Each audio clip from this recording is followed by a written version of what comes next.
Witness describes horror of finding Brit tourist dad, 40, dead slumped at wheel of bullet-riddled car in South Africa. A witness has described the horror moment he found a British dad slumped dead at the wheel of his bullet-riddled car in Cape Town. How Tio's car was blasted several times after he took a wrong turn into the middle of a riot in strife-torn Nyanga near the South African city's airport. Community worker Dumizani Queeb revealed how he saw 40-year-old Mr. Tio, who was slumped across the passenger seat of his silver Toyota RAV4 holiday hire car, killed by a single bullet. Street clashes sparked by a week-long taxi drivers' strike had erupted in the area, and the Brit, who was born in Singapore, is understood to have been killed when he stopped the car. Police Liaison Chief Mr. Queeb came across the victim's traumatized wife Sarah and their 2-year-old son Hugo shaking with shock near the scene. He had driven through the riot zone as officers cordoned off the area moments after the shooting. Mr. Queeb, Nyanga Community Police Forum Secretary, told The Sun, "The doors were wide open so I could see inside.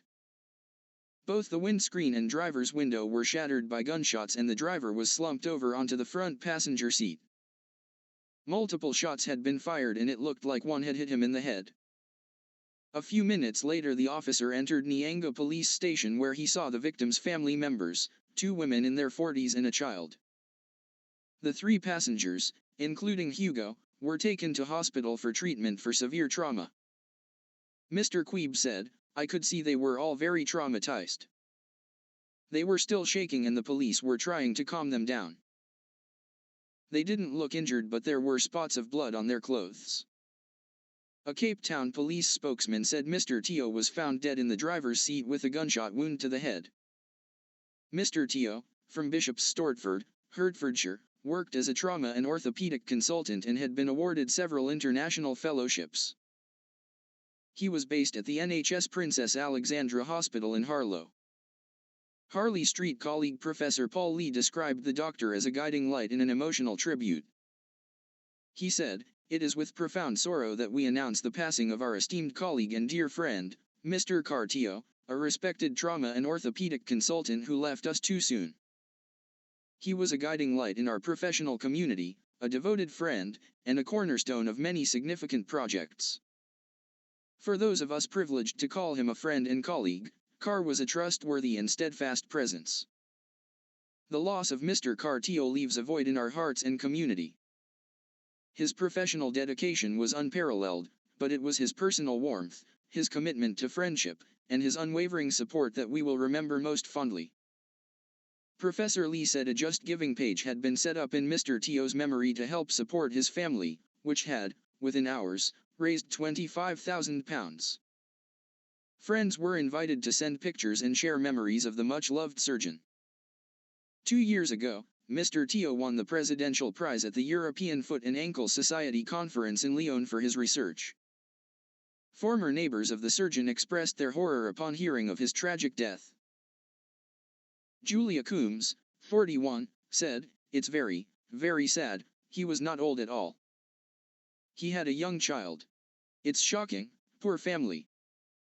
The mum of one added, "He was very friendly and down-to-earth, very polite and helpful." Residents in the Quiet Road in Bishop's Stortford said the Tio family moved out in June.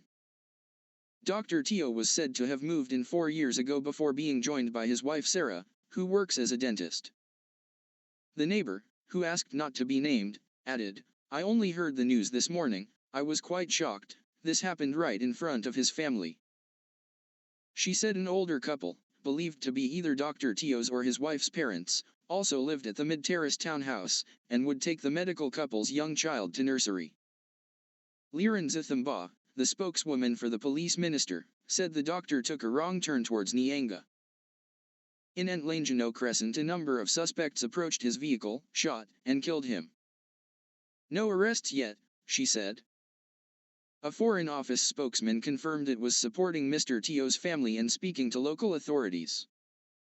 Protests erupted after a law was introduced giving the authorities the power to impound taxi drivers' vehicles for driving without a license or registration plates. Cops started impounding vehicles last week, sparking violence as protesters torched buses and cars and pelted the police with stones. The office of the city of Cape Town said the riots had hit commuters, leaving people stranded due to attacks on public transport. Cape Town City Mayor Jordan Hill Lewis said, "In Cape Town, violence will never be tolerated as a negotiating tactic. Nyanga is one of the most dangerous places in South Africa."